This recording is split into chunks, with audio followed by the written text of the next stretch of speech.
Hi, I'm Nathan. I love to optimize health, mindset, dopamine stimulation, and utilize business systems to grow businesses fast.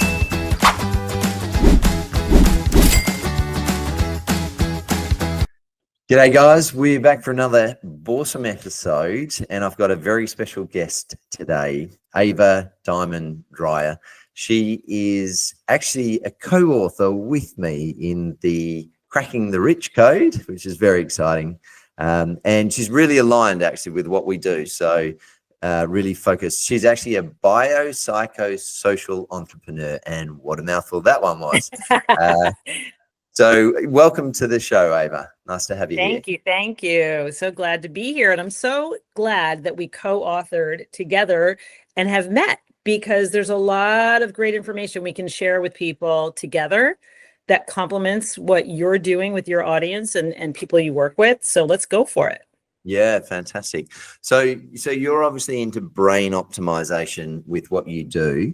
And tell us a little bit more about what those words mean that I just said. I'm not sure if I'll be able to repeat them, but yeah, I think I got them right the first time around. So tell us about what that all means.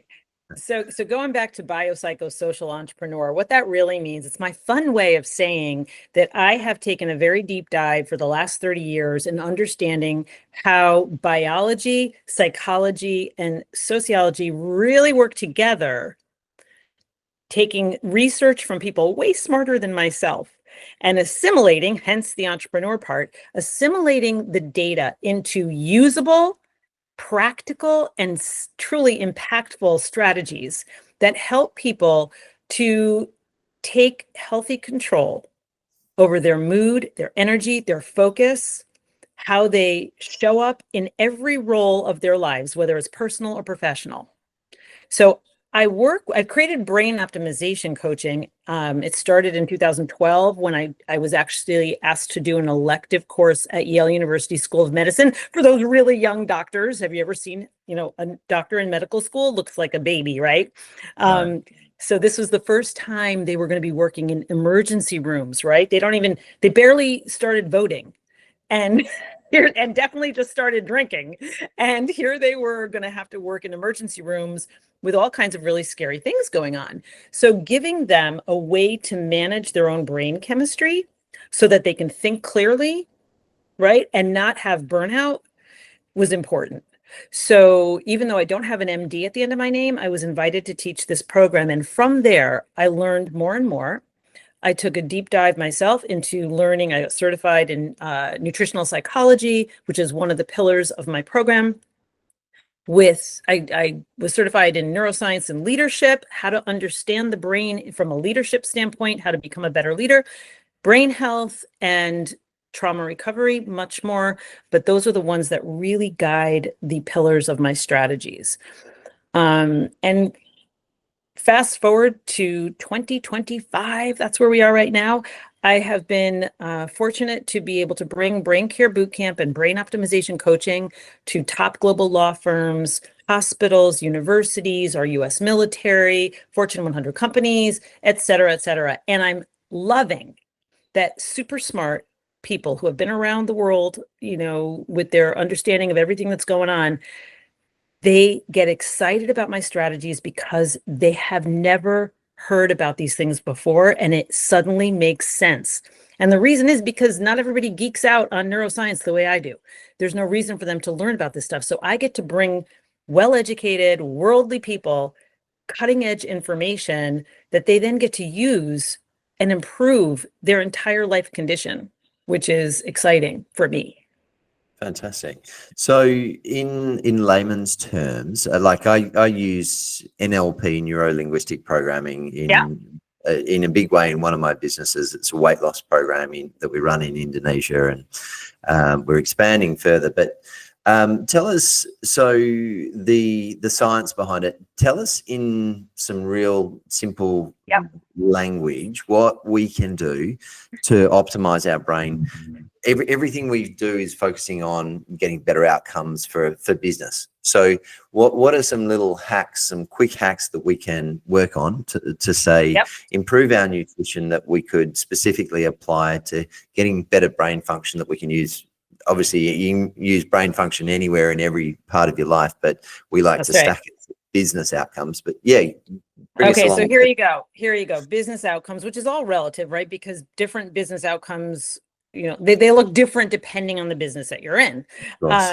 Right? So we'll just talk about desired business outcomes for you means that you deserve and will benefit from having, again, what I call healthy control. So let me give you some strategies very practically and explain to you how that works.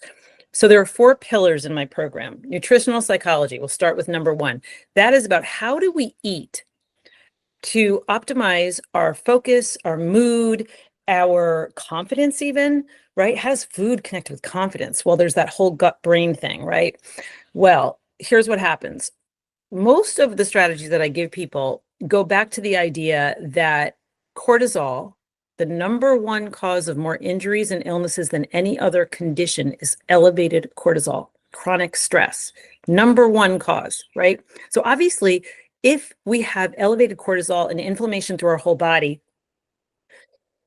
we run the risk of not being able to do our work because we're injured or sick more than not. Okay, so that's just a big basic. But here's the other part. So when we have elevated cortisol, we have to remember that our brain's primary job is to protect us. In doing so, it doesn't know the difference between external stress and internal stress. It just knows stress is stress. And so when the cortisol goes up and stays up for a minimum of 2 weeks, right, that's considered a condition of chronic stress. What happens is the brain responds accordingly and starts to shut down in parts. It goes dormant in parts that it deems not necessary for fighting off the saber-toothed tiger, whatever is causing the stress, right? Hence, problem solving becomes more challenging. Creativity becomes more challenging. Yeah. So going back to the nutritional psychology, one of the things we have to do is take healthy control over inflammation. Because again, that's internal stress, inflammation. Inflammation is often caused by the foods that we eat or we don't eat, right? One of the simplest ways to reduce inflammation is to have a diet that's anti-inflammatory. But here's a simple trick. If you need to perform at your best cognitively for your work to be successful, you have to keep your blood sugar stable. So keeping your blood sugar stable doesn't mean, oh, I need to eat sugar, because that's what means by blood. No, what it means is you need nutrient-rich snacks spaced out in a timely manner, like 2 to 3 hours max, so that your blood sugar stays stable and your brain doesn't go into, ooh, where's the food? Where's the food? When you're trying to think about your presentation or the paper you need to write or the deal you need to close, right? So nutritional psychology tip number 1 is to have an anti-inflammatory diet, which you can look at the MIND diet. You can look at the NASA diet. The Mediterranean diet is known for being anti-inflammatory, but there's other ones, right? And then can I just ask you, Ava, on that one? We really focus on keto for weight loss, and that obviously has a very stabilizing effect on the blood sugar. How does that fit into what you do? Okay, so I love that question because you know what you're doing with a keto diet. Based on your business, right? Most people don't. Just like with intermittent fasting, most people don't know what they're doing with it. And then they wind up doing it wrong, and it has the opposite effect. True. So anything we do with nutrition and dieting, we need to understand that it's never just about fat loss or muscle building, because if we look at it strictly that way, we're going to wind up with a poor brain nutrition menu. Sure. And when we don't have the nutrients that our brain needs to function at its best, then it goes into that chronic stress state and we don't even realize it, right? Yeah. So keto, if it works for you with keto, you have to have somebody guiding you who knows it well. Sure. And what impact do you feel that has, like the release of ketones on brain optimization? Have you looked into that side of things much? Yes. So I I have typically done intermittent fasting, and I have typically, used a keto kind of approach. I found what works for me. You are the expert in keto, and what you know and what I know is that when you do it right, you allow for the chemicals in your brain to flourish the way they're supposed to. The hormones are flourishing the way they're supposed to. You have a balance of dopamine, serotonin are heavier than the cortisol, right? And you have norepinephrine, and all these things start to really flourish because you're not bogging down your digestive system. Yeah. Which then right? So is that what you would tell people? Sure. Yeah, absolutely. And I mean, the fact that we have ketones in our body can be used a lot more by the brain as a fuel of source of fuel. But that's interesting what you were saying before about the stress levels. And, what I find personally is when I'm really stressed, the creativity just dies. It just absolutely vanishes. Because you don't need that to survive. So the brain is amazing. It's really designed to protect us. Yeah. Right. But in a way, you kind of do. I know that that's a button that the body just switches off that creativity. But often I found, like, when I'm highly stressed, that's when I need the creativity the most to get me out of that problem, right? To problem solve. So how can we actually turn off those stress hormones to get us out of that thinking boat? Okay. So nutritional psychology, pillar 1 is over to the side. We already gave 2 strategies for that. So now I'm going to talk about, you mentioned neurolinguistic programming. I use a lot of neurolinguistic programming in my specialized mindset pillar of strategies, right? So one of the things, what are you going to say? No, go ahead. Okay. So that's good. Yeah. So one of the things that I tell people is that the way you do daybreak will make or break your day.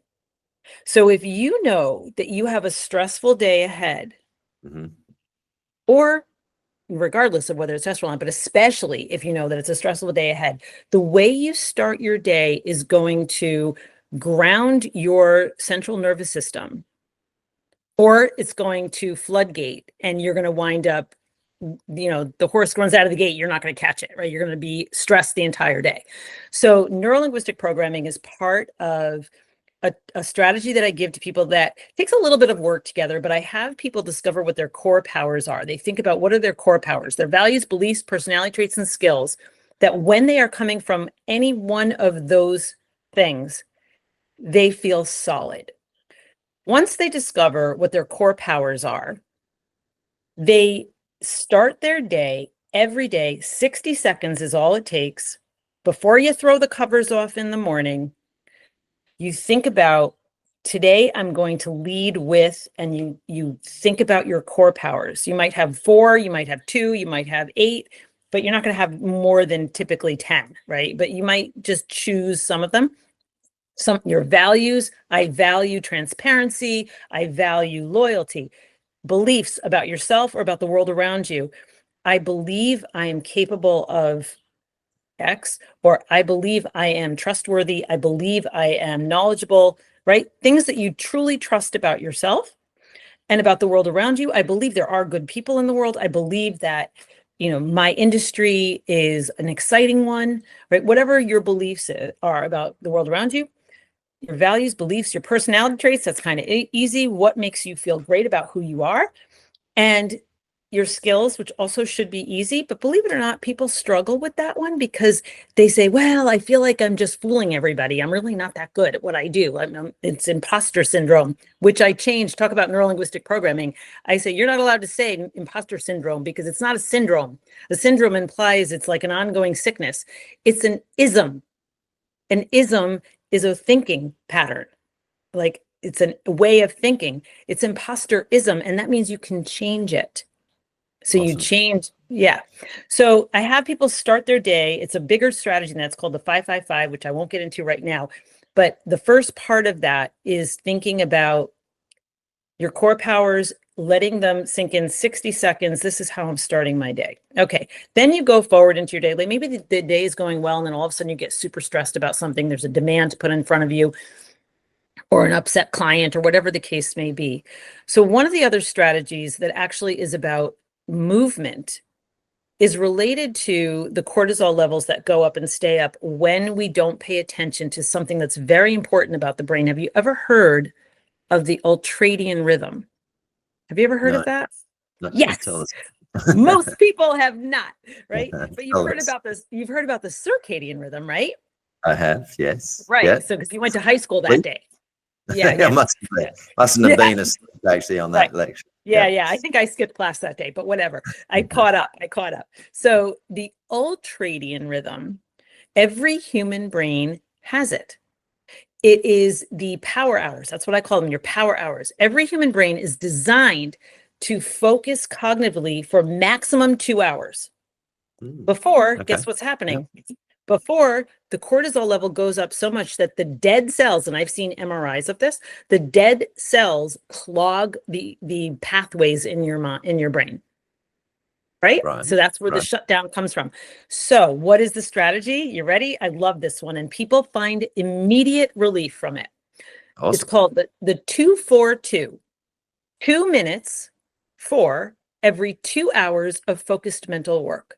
What is the 2 minutes? It's 2 minutes of intentional movement. Cool. So what does it take to flush out that cortisol that could block your creativity? It takes 2 minutes. Every 2 hours maximum of intentional movement. So what is the intentional movement? It could be stretching. Best, it could be if you incorporate your senses with the movement. It could be going for a quick walk outside in nature. It could be listening to music and doing jumping jacks. My favorite is putting on your favorite song and dancing like no one's watching for 2 minutes. What does that do? You'll love this. It lowers the cortisol, but it also boosts the dopamine. Because you have associations in your brain with the song and with dancing. Even if you're not a good dancer, right? It's just fun. So that is my favorite strategy for lowering cortisol and making way for better problem solving, creativity, having a mood that's better for you to engage in those challenging conversations. Yeah, great. And tell us more about the relationship between cortisol and dopamine. I'm figuring they have an inverse relationship. Absolutely. So you are the dopamine king, and you know how important it is for motivation and goal achieving, right? To stay motivated for your goals, you need that dopamine infusion to say, yes, this is so worth it. So again, it's quite simple. When you have stress and the cortisol goes up, what is your brain doing? I've said it twice already. It needs to shut down areas deemed unnecessary to fight off whatever is stressful. And so you start to have no room for dopamine production. Yep. And it becomes, believe it or not, the longer you let that go, my friends, the longer you let that go, the harder it is to restore healthy dopamine levels. Which is why people start to feel anxious and depressed a lot of time.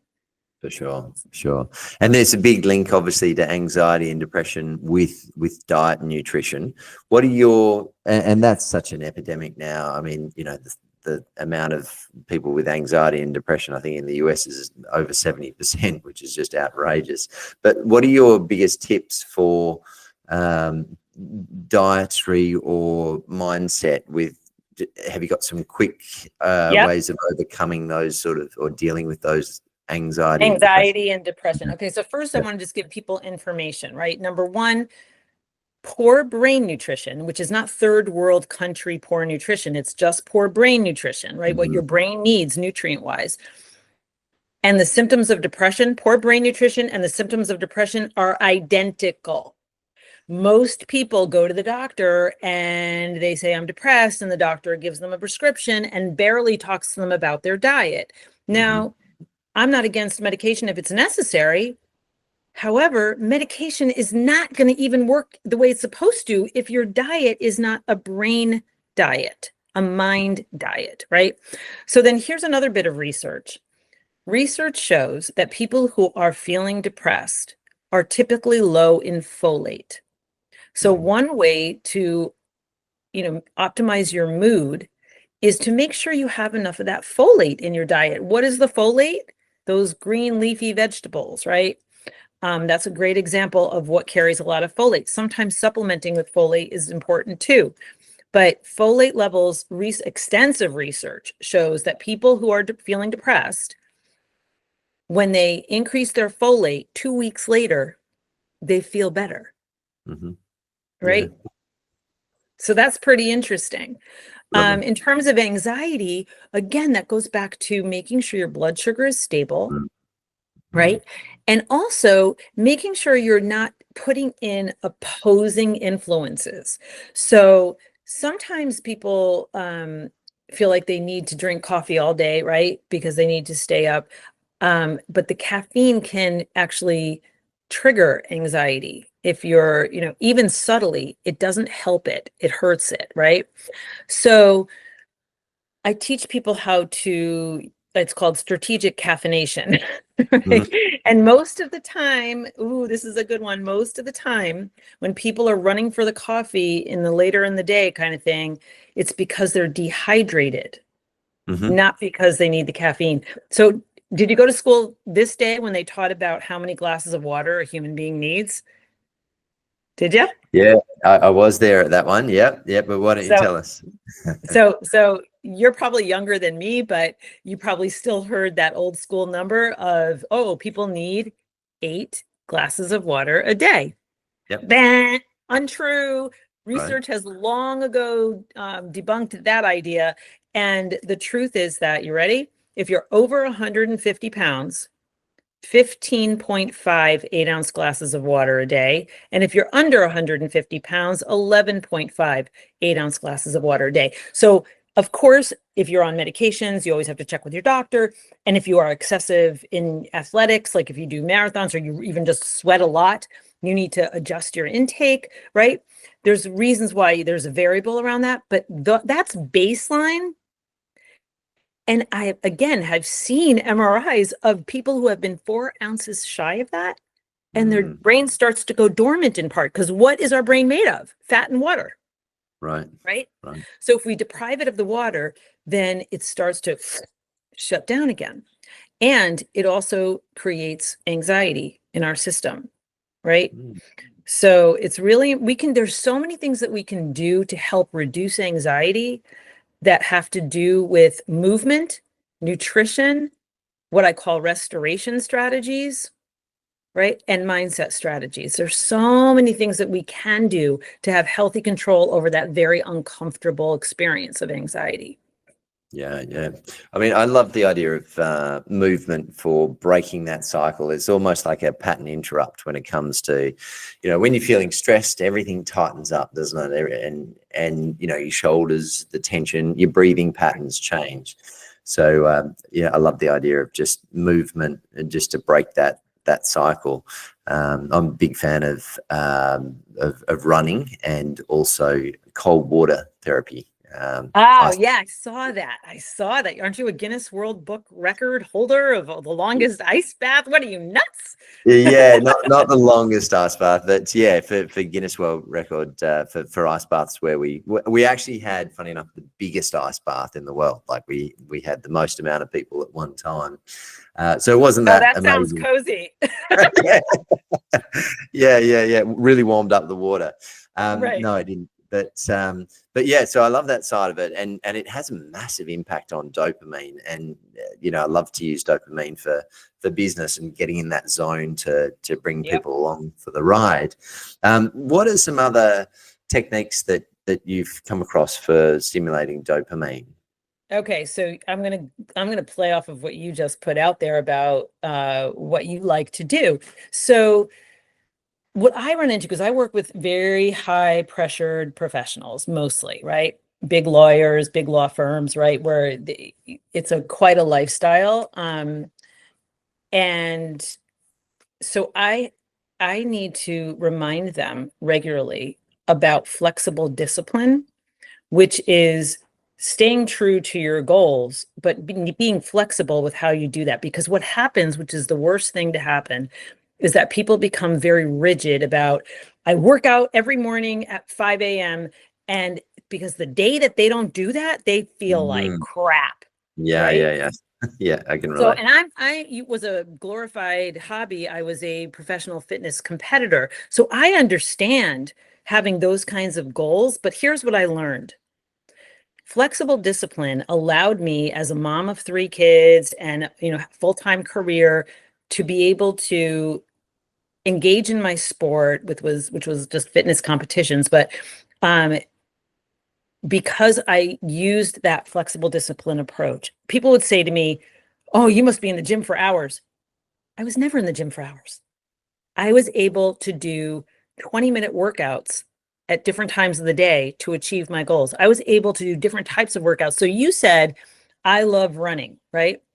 Now, I work with lots of people who love their sports that they do, whatever they are, and they are phenomenal for getting all those great chemicals in your brain to flourish, for sure. But here's the tip. Ready?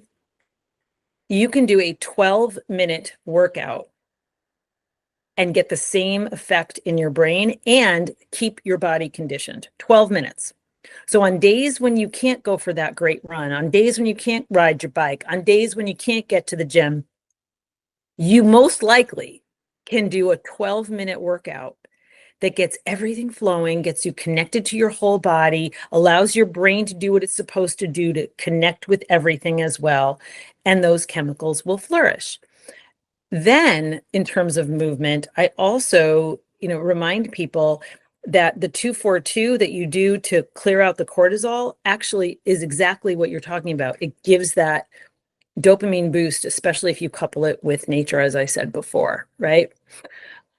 Now, the other great thing to think about with ice baths is that what really also impedes the development of dopamine is poor quality sleep.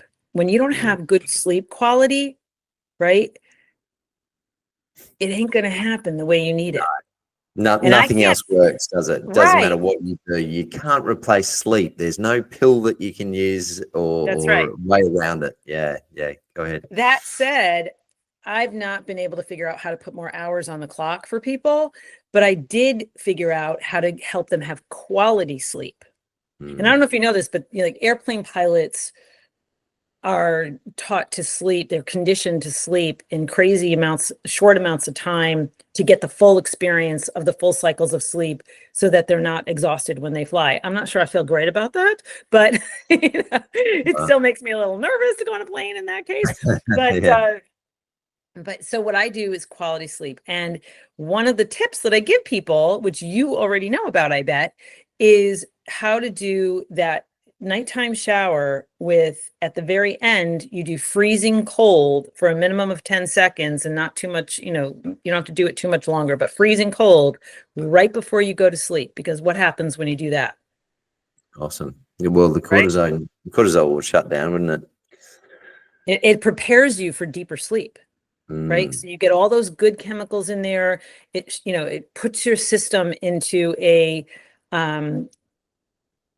chill, right? You're chilled out. Yeah. With this the concept of different sleep temperatures when you sleep as well. So I think there's some mattresses that change your temperature Absolutely. Yeah. as you're going through different cycles and waking up and Yep. when you need that cold. Actually, it's really interesting when you become aware of it. I've been becoming more and more aware of that when my temperature, as I wake, I actually feel the different changes in my temperature. So as Oh, I wake wow. up, I actually become a little bit warmer. It's quite interesting. So I'll be lying there a little bit cold, and then as I'm coming back, I can feel myself coming back into consciousness, and it's like, oh wow, I'm actually getting warm straight away. So Yeah. there's a lot of interesting stuff that I don't know about, but that has temperatures related to sleep change as Well, well. yeah, talking about temperatures and chemicals in the brain, which are hormones. We know they're actually called hormones. So I'm 61 and I've gone through those experiences of and still do those hot flash things, right? What is that? That's hormone trigger body temperature changes. Mm-hmm. Very uncomfortable, Mm-hmm. right? and it can disrupt your sleep. So here is case in point, when we want to manage what we can, have healthy control over our internal environment, right? There are things we can do, like the hot, cold shower, like nutritional and, nutritionally dense, nutrient dense snacks every 2 to 3 hours. If you're okay with that, so that you keep your blood sugar stable, right? Or that you absolutely hydrate effectively, right? To manage the internal environment. We can't control most of what's outside in the other environment. We can only control this. When we grab hold of that kind of healthy control, we feel more confident, capable, and we can own our impact better. Definitely. There's some good stuff there. That's lovely. So, Ava, there's some really good tips there for our viewers to certainly utilize straight away. How, if they need more information, want more information, where do they get? How do they get hold of you? Well, I have my website, brainoptimize.com, and I have LinkedIn, which I am very active on, and people can find me there. One of the things that I can do, because I know you're way on the other side of the world, right? And your audience are they largely over there? Or are they all over the place? All over the place as far as we can work out. Yeah. And the beauty of modern technology, of course, is that we can be anywhere we want to be. So I do Brain Care Bootcamp for companies all over the world. And it's a very easy program to implement and actually add, a new element of wellness and performance enhancement to your corporate culture. So I invite people to reach out to me if they want to work with a team. We can get online and figure that out. If they have a whole organization or just a few people they want to work with together on this. And if individuals want to work with me, I do some one-on-one, but I keep it very limited because I do have corporate clients mostly. Cool. And I'll make sure we put all the links in the various of course, YouTubes and things that we'll be on. And of course, you'll be in the book that is being released very soon with me as a co-author, which is endorsed by Brian Tracy and Tony Robbins, which is very exciting because, of course, Tony Robbins is the NLP, the neuro-linguistic programming king of the planet. He's absolutely phenomenal. So we've got a good alignment with that. So that'll be out very, very soon. So we'll see you in that book, and that obviously will give readers a bit of insight as well into who you are and more of your little tricks. That's right. I'm sure. Yeah. Yeah, I got a lot of tricks up my sleeve, even though I have short sleeves on right now. They're crammed up in there. Yeah, right up under the armpit. Lovely. Yeah. Awesome, Ava. It's been a pleasure. Thanks for coming on the show, and thanks for having me. Book release and your amazing program. Thank you, Nathan. Okay. Well, that was awesome. Keep optimizing your health, mindset, and business. Be awesome and make business awesome.